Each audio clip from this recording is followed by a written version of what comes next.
Bueno, muy buenas tardes nuevamente para todos. Entonces vamos a continuar nuestra enseñanza y nuestro estudio respecto a la importancia de la palabra como herramienta útil del cristiano, ¿no? Entonces voy a compartirles aquí pantalla y vamos a recordar lo que veíamos hace algunos días.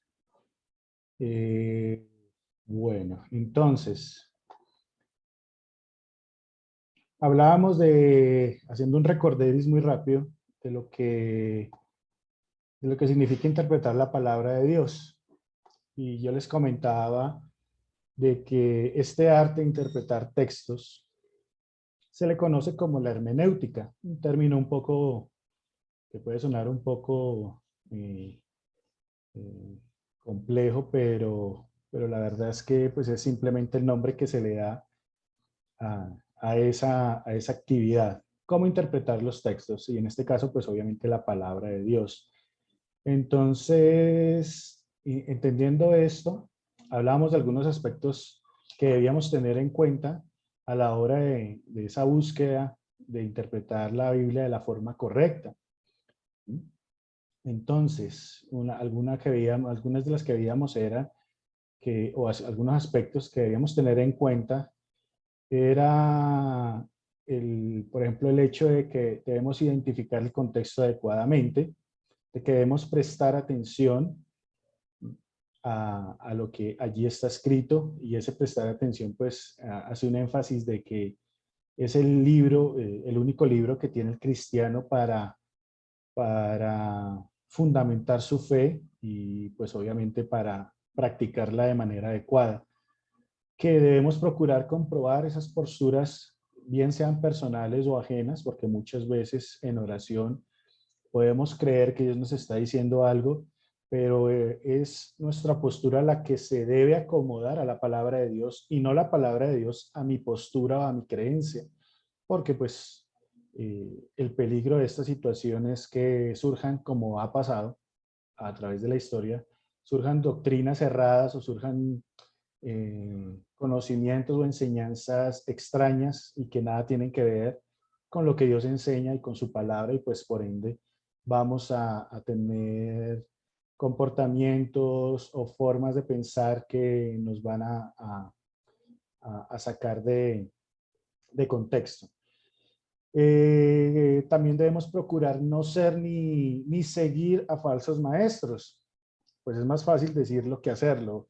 Y lo digo porque muchas veces no es fácil identificar a un falso maestro, sobre todo si tenemos en cuenta que la palabra nos advierte que estos falsos maestros van a actuar de manera encubierta, que sus herejías no van a ser tan fáciles de detectar, sino que van a ser introducidas, como lo dice textualmente la palabra, de manera encubierta, como que son imperceptibles, pero que a la postre van a generar una desviación en la enseñanza, y por ende también eso va a generar que nosotros desvirtuemos o descontextualicemos los atributos de Dios, su manera de proceder, sus pensamientos, qué le agrada, qué le desagrada, y lo peor de todo, cuál es el propósito de Dios para con nuestras vidas, y tal vez tomemos un rumbo inadecuado, ¿no? Como el barco que va navegando y tiene su rumbo determinado,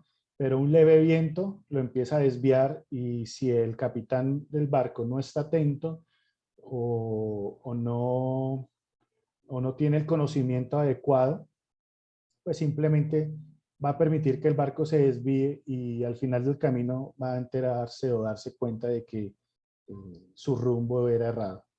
Entonces ahí es donde debemos estar atentos. Y procurar identificar también, consecuentemente, identificando esos malos maestros o esos falsos maestros, pues esas falsas enseñanzas. Definitivamente estas cosas a tener en cuenta es lo que debemos procurar hacer de aquí en adelante siempre. Ahora, ¿qué se busca con esta serie, con este estudio? Pues que tengamos la capacidad de hacerlo, porque tal vez no tengamos la fineza, el oído y el conocimiento educados de tal manera que podamos hacerlo con facilidad. Y pues lo que les decía ahorita, tal vez no nos sea fácil identificar o discernir o diferenciar entre una enseñanza adecuada que se ajusta a las escrituras y una que no lo es. Por más emotiva y por más buena que parezca y por más funcional que parezca, porque el hecho de que funcione no quiere decir que venga de parte de Dios. Y si no, preguntémosle a Moisés algún día cuando estemos con él, ¿no? Cuando él convirtió la vara en serpiente delante de Faraón y los magos de Egipto también lo hicieron. Entonces, eh, esa magia para Egipto pues no significaba nada, lo pudieron hacer de hecho, pudieron emular, imitar esos milagros. Entonces, en este tiempo pues no, eso no difiere. Entonces no nos debemos dejar guiar tampoco porque algo aparentemente funciona. Entonces, hoy vamos a hablar de esos principios esenciales de la hermenéutica, de esa interpretación de texto. Son tres sencillas reglas o principios que vamos a tener en cuenta y que nos van a seguir a servir de aquí en adelante y ya a medida que vayamos avanzando y estudiando muchas cosas en posteriores charlas se van a dar cuenta del por qué. Porque la idea también es derribar algunas creencias o doctrinas que hemos tenido en nuestra vida cristiana y que de alguna manera no, ni son beneficiosas y sí son muy dañinas y pueden ser muy perjudiciales a un mediano y a un largo plazo. Y de a poco vamos a ir dándonos cuenta del por qué. Pero no nos metamos todavía en ese terreno y hoy vamos a pretender entender cuáles son esos principios esenciales de la interpretación de los textos, de la hermenéutica. En este caso, lo que nos compete y lo que nos interesa, que es la palabra de Dios. Una regla de oro de la hermenéutica que se enseña siempre en todo curso de este arte es que la Biblia es su propio intérprete. ¿Qué quiere decir eso? Que no debemos procurar buscar otras fuentes diferentes a la misma palabra para entender un tema específico, una doctrina específica, doctrina pues es enseñanza, entonces una enseñanza específica, sino que debemos buscar que la misma palabra nos responda a los interrogantes que tal vez la misma Biblia nos ha generado. Entonces recuerden que les hablaba de cómo la palabra en Salmo 119 dice, ¿no? La suma de tu palabra es la verdad. La suma de tu palabra, pero ahí no dice la suma de tu palabra más psicología, la suma de tu palabra más filosofía, la suma de tu palabra más visiones, la suma de hombres, obviamente, pero que ahorita ya es la Biblia, como les explicaba al principio, es un canon cerrado. Ya no, ningún hombre en la tierra puede pretender con sus experiencias personales añadirle o restarle a la palabra.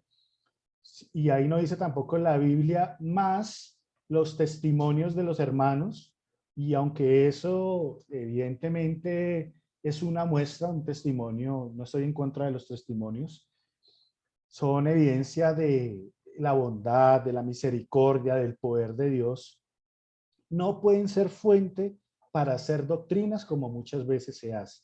No, es que el hermanito fulano de tal se soñó no sé qué y se soñó que el cielo era de tal manera y de tal manera, entonces ya todo el mundo tiene que soñarse eso. Como he escuchado por ahí, no es que el hermanito fulano de tal, entonces tuvo esta experiencia y Dios le habló esto y le reveló esto, entonces pues hay que seguirlo, hay que hacerlo. O que la fórmula espiritual de esta manera que hizo el hermanito tal le funcionó, entonces lo vamos a hacer igual. Ese tipo de situaciones lo que hace es desviarnos de la enseñanza principal y sí sacarnos del contexto que Dios quiere en el que estemos, que es la misma palabra. Entonces, si entendemos que la palabra dada por Dios, contenida en la Biblia, en lo que hoy conocemos como Biblia, contiene lo necesario y lo suficiente para que podamos vivir de manera íntegra, sensata y equilibrada en esta tierra, pues no vamos a procurar buscar otras fuentes. Eso no quiere decir que no vayamos a leer un buen libro o a buscar otra literatura, pero no es la fuente de nuestras doctrinas. Un libro diferente a la Biblia no lo puede ser. porque corremos el peligro de adherirnos o de afiliarnos a sectas o a interpretaciones erradas y tal vez enseñanzas que nos pueden destruir. Entonces, la Biblia es su propio intérprete. Recuerden, la suma de tu palabra es la Biblia más la Biblia. Si la Biblia dice esto y no lo entiendo en profundidad porque es tal vez un texto oscuro, y oscuro me refiero a que es de difícil comprensión, seguramente la palabra en todo su contexto nos va a llevar a entender mejor desde otra perspectiva bíblica cuál es el enfoque o qué es lo que realmente Dios quiere enseñarnos a través de, de su palabra. Y ahí es donde debemos permitir que la Biblia se explique por sí misma respecto a un tema. Entonces, demos un ejemplo. ¿Cuál fue el primero de los malos intérpretes en esta tierra?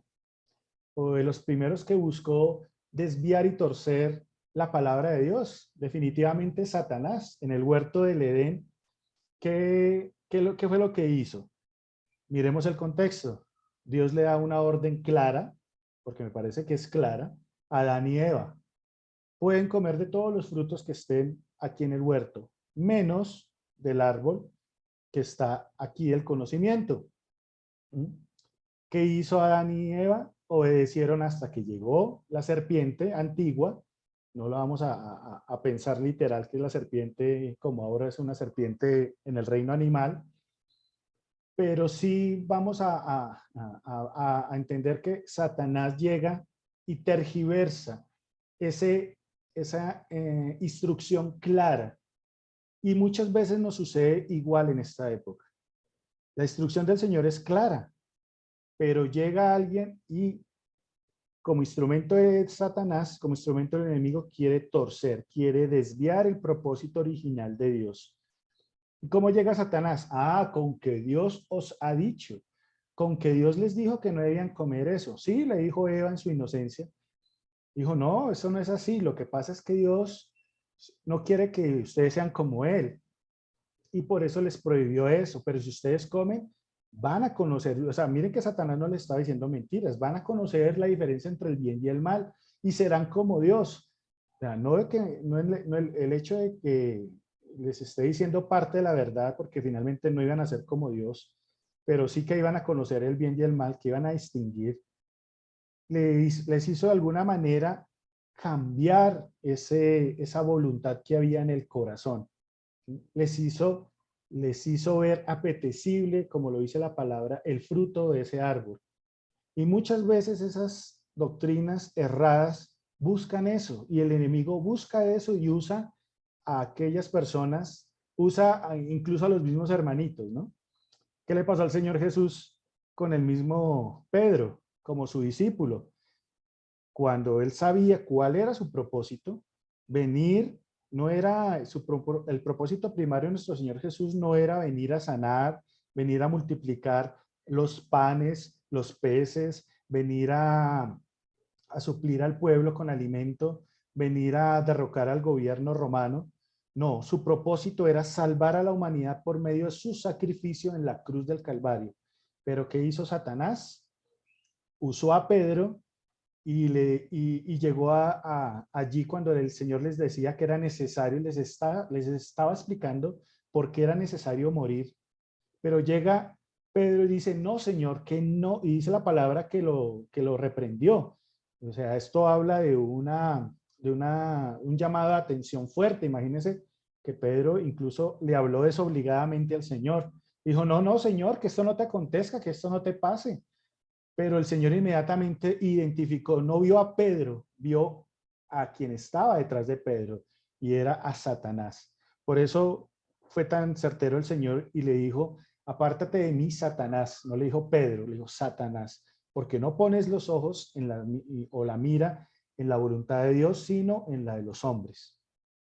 Entonces démonos cuenta de cómo muchas veces el enemigo obra de esa manera. Entonces, no porque un hermanito venga y diga, no, yo me soñé contigo y Dios me dio esta palabra para ti. Atención, ojo, como diríamos aquí en Colombia, sea cuidadoso, no se deje llevar porque simplemente empiezan una frase diciendo, oye, Dios me dijo de ti esto.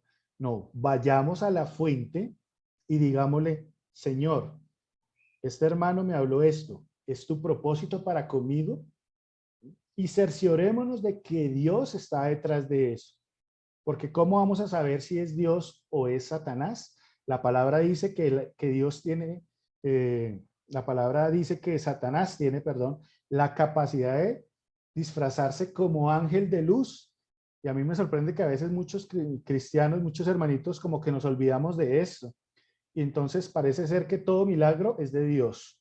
Que toda palabra que diga cualquier persona y que simplemente porque diga, Dios te dijo, Dios me dice, Dios hoy te dice, Dios me reveló, mira que yo estaba haciendo esto y Dios me mostró, ya es sinónimo de que Dios realmente me está hablando. Nuestra relación cotidiana e íntima debe ser con el Señor. Y lo que nos pueda decir uno u otra persona, que yo sé que Dios puede usar a las personas, pero eso no significa que dejemos reposar en esa responsabilidad en otros, simplemente porque nos hablan de que Dios les dijo. Entonces, cerciorémonos, porque tal vez Satanás está usando a esa persona sin que ella lo sepa. No sabemos tal vez que hable la comunión de esa persona con Dios. Tal vez es una persona demasiado emocional. Y si ustedes ven la vida de Pedro, Pedro era muy emocional en ese momento, en esa etapa de su vida, aún estando con el Señor.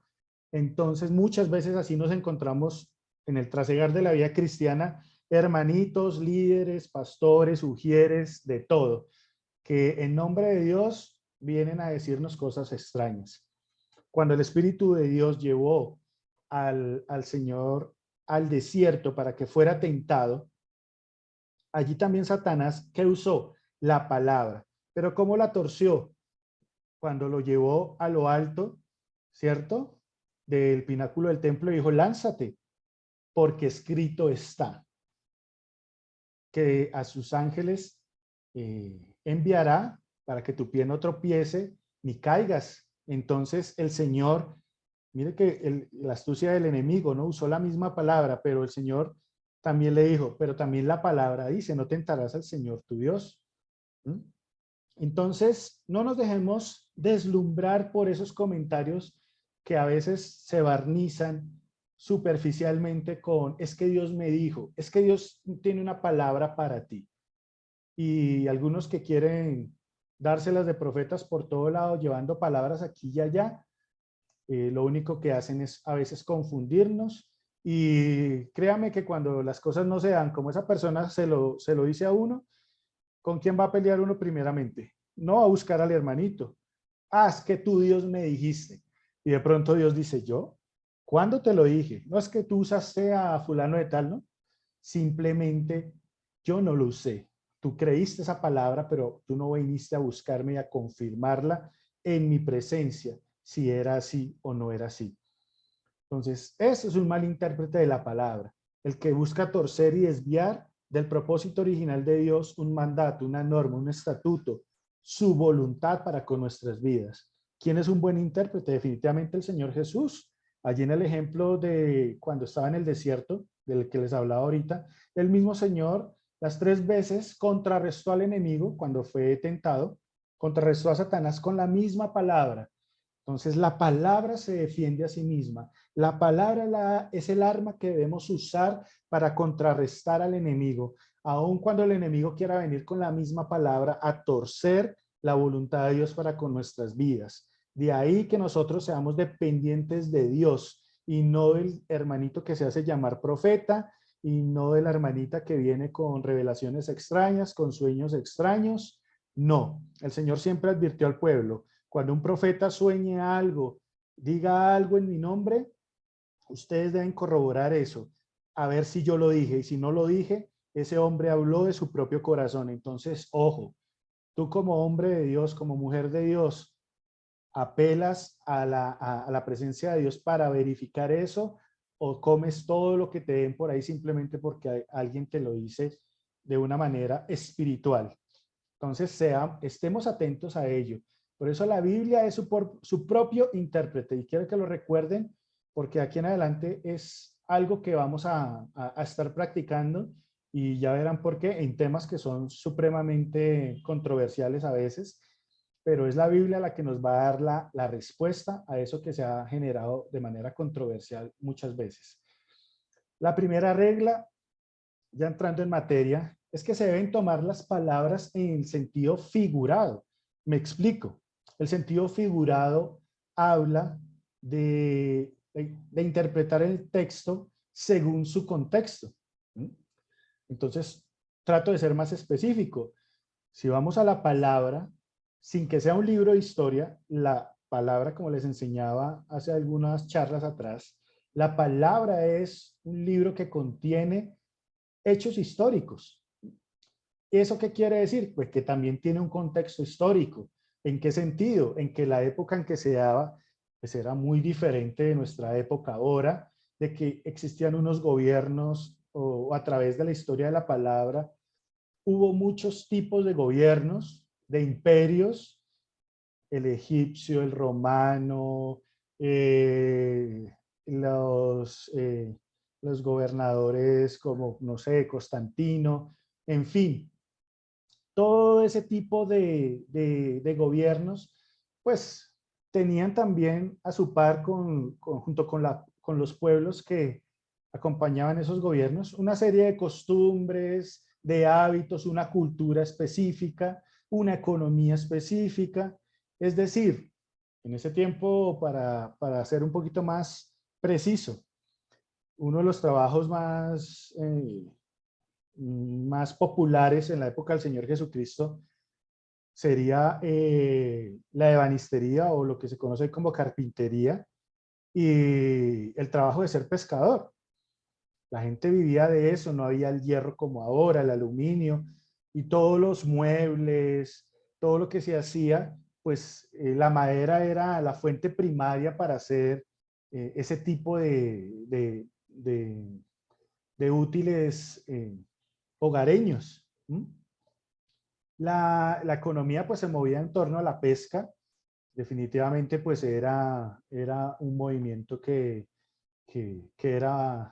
era común y muchos hombres se dedicaban a eso, a comerciar con la pesca, bueno, otros ya con otro tipo de situaciones, pero en general la Biblia, en cada uno de sus pasajes, también conlleva una serie de contextos. También eso implica un lenguaje étnico, que quiere decir que que cada pueblo tenía su forma de hablar y expresarse. En este caso hablemos de los hebraísmos, que es lo que nos compete relacionándonos con la palabra. Entonces, ¿qué son los hebraísmos? Son expresiones propias de una cultura, en este caso de los hebreos, del pueblo de Dios, ¿sí? Allí se generaban una serie de formas de hablar que eran propias de esa cultura. Esto lo podemos comparar, equiparar ahora con los colombianismos, ¿no? ¿Cuál es una palabra propia del colombiano? Uy, qué chévere está ese carro. Si tú vas y le preguntas a un mexicano, oiga, ¿sabe qué significa chévere? Seguramente el mexicano no va a tener claridad de eso, porque el mexicano no va a decir qué chévere está ese carro, va a decir, uy, qué padre está ese carro. Y asimismo, cada país tiene su forma de hablar y esos son hebraísmos, son dichos y expresiones generalmente populares que se refieren a ciertas cosas o situaciones y que solo esa cultura lo va a entender con facilidad. Entonces nosotros cuando le damos la palabra debemos tener claro que hay cosas, que hay hebraísmos, que hay expresiones que eran muy populares en la cultura y que para ellos y el mismo Señor Jesús los usó para que la gente entendiera, la gente de la época entendiera muchas de sus enseñanzas. Por eso el Señor también, hablando de lo que significaba ser pescador en esa época, el Señor muchas veces en sus parábolas, él, como llamó a los discípulos también, ¿no? Les dijo, vengan, dejen sus redes, los voy a hacer pescadores de hombres. ¿Sí? O les hablaba respecto al mar, les hablaba respecto a las estaciones, cosas que ellos entendían con facilidad porque era algo en lo que ellos trabajaban cotidianamente. Veamos algunos de los hebraísmos. Por ejemplo, dice Génesis 4:1, y conoció Adán a su mujer. Esa expresión de conoció, se usa en varias partes de la palabra y sé que usted de pronto sabe de lo que a lo que estoy refiriéndome. Y ese conoció expresa yadá en el hebreo original, significa la realización del acto sexual entre un hombre y una mujer. Aquí de pronto decimos en Colombia, ¿y usted ya conoció a mi amigo? Pues no vamos a equipararlo con una relación sexual, simplemente aquí lo que entendemos por conocer, que si conoció a alguien es que si tuvo la oportunidad de saludarlo, de conocer su nombre, de saber algunas de sus gustos o algo de esa persona. Pero eso cambia en contexto a la cultura o al país en donde esté. Ese es un hebraísmo. Otro en Mateo 6:22, la lámpara es el cuerpo del cuerpo, perdón, es el ojo. Así que si tu ojo es bueno, todo tu cuerpo estará lleno de luz. Y bueno, ahí sigue hablando de lo que significa eso. Pero aquí lo que nos interesa es si tu ojo es bueno. Entonces, en ese primer siglo la expresión en el hebreo, ojo bueno, se refería a una persona generosa, honesta, noble, mientras que, por otro lado, en contraste, un ojo malo, pues hablaba de una persona que era todo lo contrario, ¿no? Mezquina, mala, miserable, vil con los demás. Entonces, ahorita, pues, si nosotros, no, es que usted tiene el ojo bueno, pues nosotros tal vez lo tomemos demasiado literal, pero en ese tiempo significado se refería al carácter de la persona frente a su prójimo. Entonces, démonos cuenta de ese hebraísmo y cómo a la luz de esto podemos interpretar el texto de una mejor manera. Otro está en Lucas. Si alguno viene a mí, dice el Señor, y no aborrece a su padre y a madre, y mujer e hijos y hermanos y hermanas, y aún también su propia vida, no puede ser mi discípulo. ¿Cuál era la enseñanza central de allí de este texto? Pues, ¿qué significaba ser un discípulo digno del Señor? Y cómo lo equiparó el Señor, o cómo lo ejemplificó. Dijo, ustedes quieren ser mis discípulos, pues ustedes no pueden serlo si no aborrecen. Y ese término aborrecer no habla de odiar a mi papá y a mi mamá, o a mi esposa, a mis hijos, a mis seres queridos, sino que el hebraísmo ahí se dedica se enfoca es en el hecho de que no debemos anteponerlos en este caso, pues, a Dios. Es decir, no debemos amar a alguien más que a Dios, sino que Dios debe estar en primer lugar. Pero allí el hebraísmo, pues, simplemente lo expone de esta manera, ¿no? Aborrece. Entonces, si nos damos cuenta en esta primera regla, debemos entender que estamos leyendo un libro con hechos históricos, que tiene su propio contexto cultural, que tiene un lenguaje específico de cada época en la que se vivió cada uno de los aspectos de la vida de muchos hombres de Dios. Y esto implica que nosotros también lo tengamos muy en cuenta a la hora de leerlo. ¿Mm? Y ya vamos a ir viendo de a poco el por qué. La segunda regla es que debemos tomar las frases o palabras en el sentido que se indica en el conjunto de palabras que rodean la frase. Tranquilos, no es algo complejo. Vamos a ir con los ejemplos que nos van a dar más claridad. La palabra fe, normalmente, ¿qué significa? Pues es una forma muy habitual de decir que creemos o que confiamos en algo o en alguien. En este caso, pues si decimos que tenemos fe en Dios, quiere decir que estamos creyendo y confiando en Dios. Es nuestra fe. Pero en algunas partes la palabra fe, de la palabra me refiero, cuando está escrita, no necesariamente nos va a hablar de que fe es creer y confiar en algo o en alguien. Veamos un ejemplo, Gálatas 1:23. Dice el apóstol acá, después fui a las regiones de Siria y de Sicilia, y las iglesias de Judea que eran en Cristo no me conocían ni me habían visto. Solamente habían oído decir, aquel que antes nos perseguía, refiriéndose a Pablo, ahora predica la fe que en otro tiempo buscaba destruir. Y glorificaban a Dios en mí.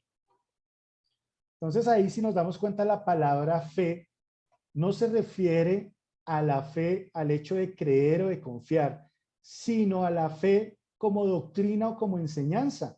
¿Mm? La versión de la palabra en la traducción lenguaje actual nos da más claridad porque allí dice que ahora el que predica la buena noticia, dice esta versión, que en otro tiempo buscaba destruir, ahí nos da más claridad y nos deja ver que no está refiriéndose a fe como aquello en lo que creemos o en lo que confiamos. Hechos 17:31, por cuanto ha establecido un día en el cual juzgará el mundo con justicia por aquel varón a quien designó, dando fe a todos con haberle levantado de los muertos. En esta parte, ese dando fe se refiere a el hecho de que la fe no es, ni está hablando de la doctrina o la enseñanza, no está hablando de creer o de confiar en algo, sino en dar garantía respecto a algo. ¿Mm? Me explico aún más. Usted ha escuchado de pronto tal vez a un abogado que dice, cuando se requiere, doy fe de que el señor fulano de tal, si cumple con los requerimientos o con los requisitos de tal cosa, tal cosa. Entonces, ¿qué quiere dar ese fe? Que doy garantía de que eso que se está diciendo es verdad o que esta persona sí realmente es quien dice ser. Entonces aquí cuando lo leemos, que un día que ha establecido un día en el cual juzgará el mundo con justicia por aquel varón a quien designó, dando fe a todos con haberles levantado de los muertos. O sea que hubo garantía, ¿sí?, de que fue resucitado por Dios. Entonces, si nos damos cuenta aquí la palabra fe en tres contextos diferentes y entendiendo las palabras que lo rodean, nos dan claridad de a qué se está refiriendo la palabra.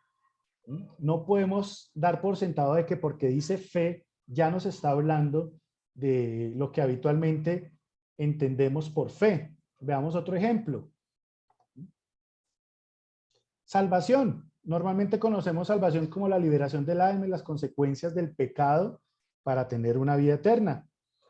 Ahora, Romanos 13:11 dice, hagan todo esto conscientes del tiempo en que vivimos y de que ya es hora de que despertemos del sueño, porque nuestra salvación, vean ahí, está más cerca de nosotros ahora que cuando creímos. ¿Qué significa salvación? ¿Quiere decir eso que no somos salvos? Ahorita que hemos creído, no se supone que salvación es simplemente ya, o la salvación viene por creer en nuestro Señor Jesucristo, pero aquí no nos está hablando de la salvación que nos libra de esas consecuencias del pecado, el que nos va a dar vida eterna. Nos está haciendo referencia a la venida de Cristo.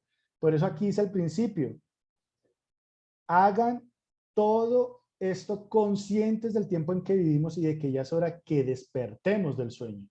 Porque nuestra salvación, es decir, nuestro Señor Jesucristo, está más cerca de nosotros ahora que cuando creímos. Por supuesto que equiparan al Señor Jesucristo con salvación porque finalmente su obra fue salvífica, de salvarnos. Pero usan esta expresión, y aquí en el contexto lo vemos, de cómo la palabra nos advierte de que Él regresará nuevamente. Entonces, salvación aquí está en otro contexto y nos da un significado totalmente diferente. Dice primera Timoteo 2:13, porque primero fue formado Adán y después Eva, y el engañado no fue Adán, sino que la mujer, al ser engañada, incurrió en transgresión, pero se salvará, que habla se relaciona con salvación, pero se salvará al engendrar hijos. ¿Cómo así? La mujer se tiene, para salvarse, si alguien lo lee así superficialmente, dice, no, pues, ¿cómo se salva la mujer engendrando hijos? Y dice, si es que con modestia permanece en la fe y la santificación. Pero aquí la palabra salvar, si vamos al original, si hacemos un poquito de estudio, la palabra salvar habla de que se quiere, de que esa mujer engendrando hijos, y también habla de que si permanece en la fe, el amor y la santificación, va a restaurar su reputación y su testimonio. Por eso aquí es que está hablando antes, unas palabras antes, unos versos antes. Dice, habla de la formación de Adán y de Eva, pero que fue eh, la mujer la que engañó a Adán porque ella fue engañada primero. Y que por este engaño, ella incurrió en transgresión, o sea, fue avergonzada. Dice, pero va a restaurarse, si entendemos esto que significa aquí, se salvará, se va a restaurar si engendra hijos. ¿Por qué? Porque Dios en medio de esa equivocación, de ese error, la llevó a ser usada para engendrar hijos. ¿Y por medio de quién vino la salvación? De una mujer. En el caso de María, ¿a quién engendró? Al Hijo de Dios. ¿Y qué hizo el Hijo de Dios? Como dice la palabra, de una mujer saldrá el Hijo del Todopoderoso que te aplastará la cabeza. Es de esa manera que la mujer fue restaurada, que fue salvada. Si entendemos que es un hebraísmo, salvada, ese es restaurar su reputación, su testimonio. Y ahorita ya no vemos el testimonio de Eva, sino el testimonio de María, una mujer que fue obediente, una mujer que fue íntegra, una mujer que fue bienaventurada, como le dijo el ángel Gabriel, porque a través de ella vino la salvación. Pero es evidente que aquí, que el hecho de que diga se salvará al engendrar hijos, no se refiere a esa salvación que la va a librar de las consecuencias del pecado como lo entendemos. Entonces, ahí nos damos cuenta de cómo la palabra nos lleva a entender cuál es el objetivo de esta enseñanza. Dice Hebreos 2, por tanto es necesario que con más diligencia atendamos a las cosas que hemos oído, no sea que nos deslicemos, porque si la palabra dicho por medio de los ángeles fue firme, y toda transgresión y desobediencia recibió justa retribución, ¿cómo escaparemos nosotros si descuidamos, vea que aquí habla, una salvación tan grande? ¿Qué quiere decir eso? ¿Que nuestra salvación se va a perder? Ya vamos a seguir viendo. Dice la palabra, la cual, habiendo sido anunciada primeramente por el Señor, nos fue confirmada por los que oyeron, testificando Dios juntamente con ellos, con señales y prodigios y diversos milagros y repartimiento del Espíritu Santo según su voluntad. ¿De qué nos habla aquí la salvación? Del mensaje o las buenas nuevas del Evangelio.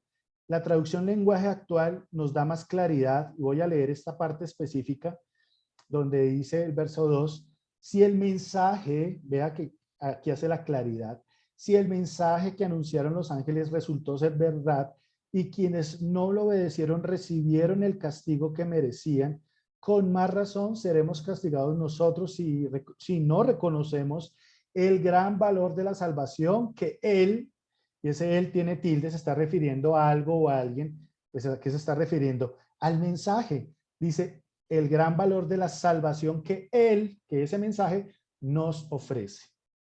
Entonces démonos cuenta que aquí salvación en este contexto de Hebreos habla de el mensaje de Dios, las buenas nuevas de salvación, de la forma en que vamos a entender que vamos a ser salvos, pero no está hablando de esa salvación que libera el alma, que sí trae salvación, pero es la salvación como mensaje.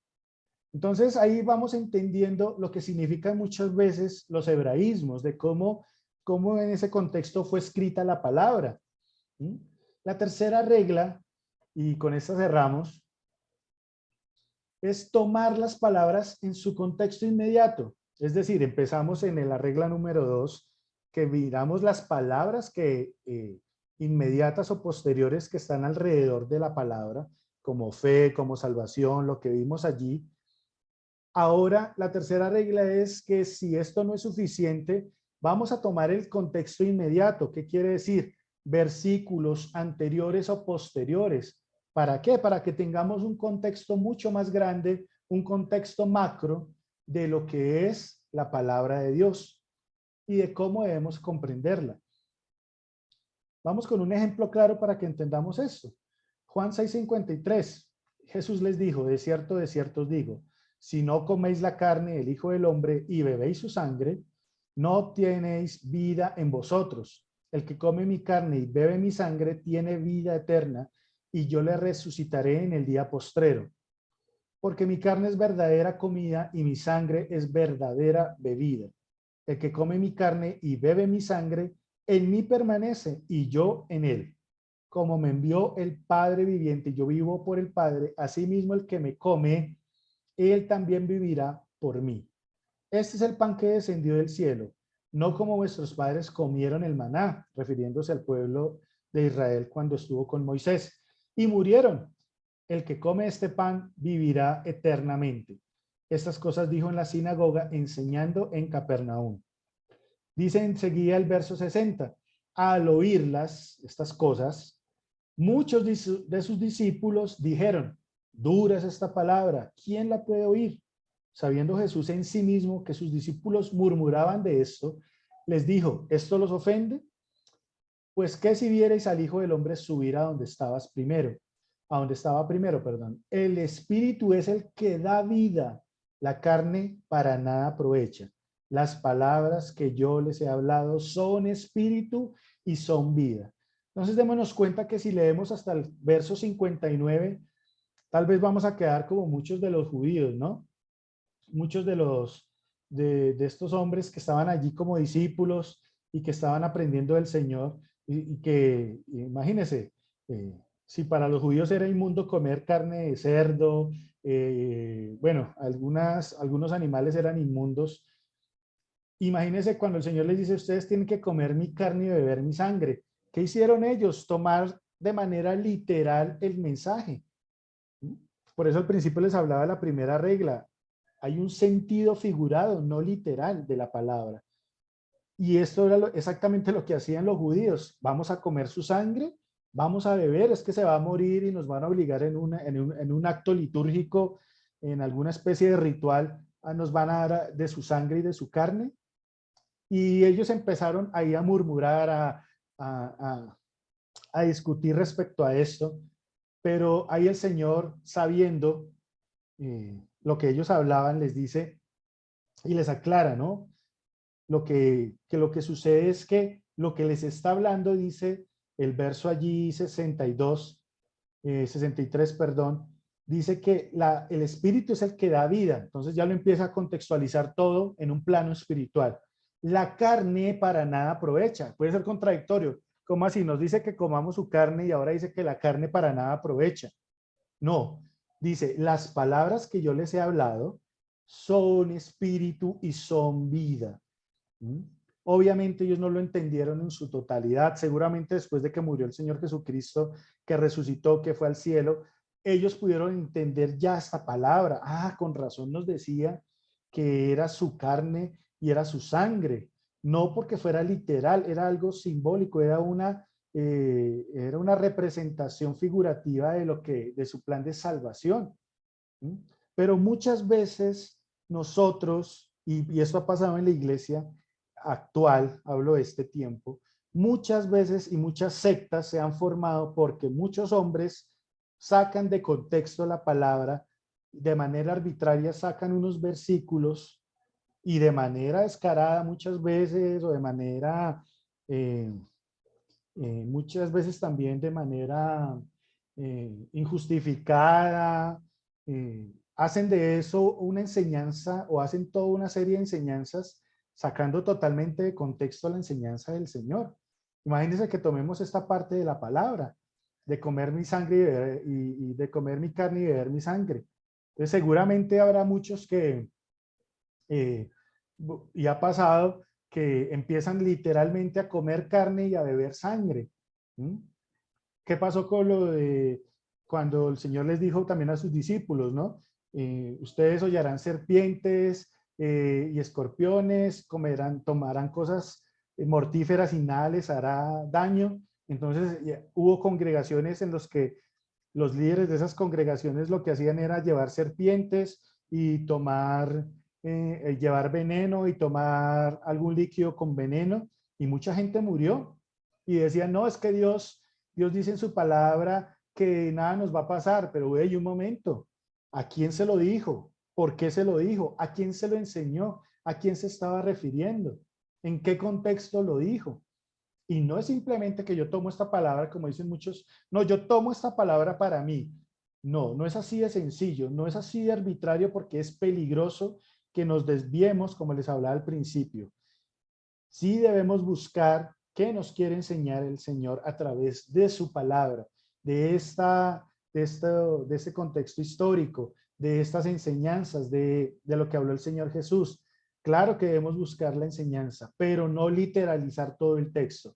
Y ya vamos a ir viendo más adelante, porque digamos que hasta aquí vamos a hablar de lo que es la importancia de la palabra, y ya el otro tema que vamos a hablar es un tema muy controversial, pero que yo sé que usando estas reglas sencillas que yo quiero y espero que las tenga siempre presentes, tanto cuando lea la palabra como cuando incluso escuche un sermón de quien sea, usted pueda discernir con más facilidad y pueda tener esos aspectos que les decía al principio, a tener en cuenta, los tenga mucho más claros, que usted pueda identificar el contexto adecuadamente, que usted preste la atención debida, que usted compruebe que esas posturas personales o ajenas van de acuerdo a la palabra, que usted no va a hacer ni a seguir a esos falsos maestros, ni que usted va a identificar, perdón, esas falsas enseñanzas con facilidad. ¿Pero por qué? Porque su oído espiritual va a estar capacitado, y eso depende mucho de cómo aprendamos a leer y a entender la palabra, y tal vez es algo que no hemos tenido la oportunidad de hacer de manera clara. Entonces, si nos damos cuenta, hay muchas cosas que no entendemos de la palabra en su totalidad, pero de eso se trata este espacio, de aquello que Dios nos ha enseñado a mi esposa y a mí en este tiempo, y que nos ha llevado a entender cómo Dios quiere obrar en muchas áreas de nuestras vidas, les sirva a ustedes también para que ustedes puedan enfrentar muchas situaciones adversas, muchas situaciones donde su fe va a ser probada, muchas situaciones donde es necesario pasar porque Dios quiere que pasen por allí, no porque venga una maldición ni nada de eso, sino porque estamos en un proceso y estamos en crecimiento, pero que cuando pasemos por esos lugares, que cuando nos enfrentemos a esas situaciones, nosotros estemos capacitados y entrenados para poder discernir lo que Dios nos quiere enseñar, lo que Dios quiere de ese momento o lo que Dios pretende con esta situación. Un soldado, cuando es capacitado, cuando es entrenado, no solamente lo hacen físicamente, no solamente lo capacitan de manera a nivel de su resistencia física, también le entregan un arma, pero no simplemente se la entregan, sino que le dan una serie de entrenamientos para que el soldado la pueda desarmar, para que la pueda armar, para que la pueda limpiar, para que conozca sus limitaciones, pero también sus bondades, para que sepa cómo usarla, para que tenga cuidado de no dispararse y maltratarse o autoherirse a sí mismo por un mal manejo, de que esa arma no es para jugar, etcétera, etcétera, etcétera. Igual el cristiano, y por eso Pablo en su época les decía, nosotros militamos como en un ejército, en el ejército de Dios, somos de la milicia del Creador, pero también debemos buscar esa capacitación y no quedarnos en lo emotivo, en lo sentimental, ¿Aló? sino que nosotros podamos entender cómo Dios quiere prepararnos.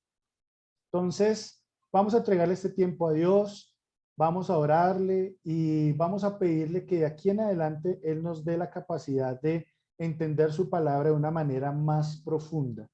Que este año 2022 sea la oportunidad de ir más allá, de avanzar más en el crecimiento espiritual.